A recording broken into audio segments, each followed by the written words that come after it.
we have priority. We can continue.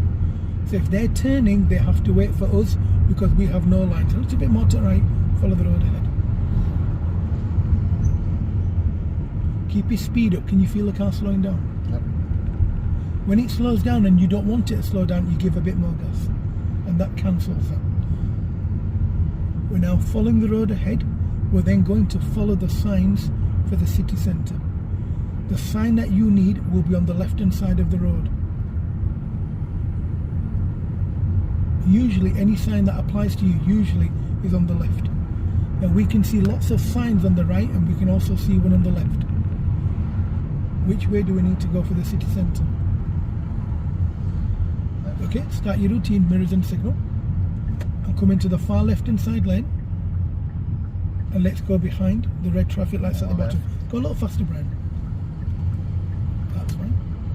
This is a lot of roundabouts. I know. And we're turning left into this road here. It's the first time you're on this road, you're doing fine. Now stop when the line just disappears. Slow it down. There.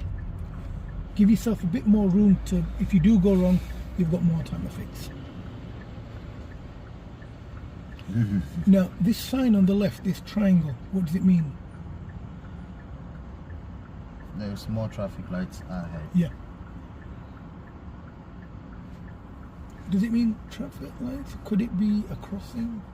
Could it be where a wonderful lady wearing black and a pink scarf? Well, so yes, it could be a crossing, but the sign there is saying there's a control. Lovely. So you know when I see that sign, I look at what it's applying to. Let's go. So I look to see where them lights are. So I pre-plan. Because she's pushed the button in and she's walked across and it's still green. Keep going, follow the road ahead. That means that light will go red unexpectedly. So it's something you need to be aware of when you're driving a car.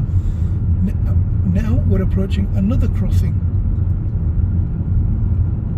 It looks clear, looks like nobody's pushed the button in. And we're looking at our rear view mirror to see what's going on behind us. We then continue following the road ahead. Now, in terms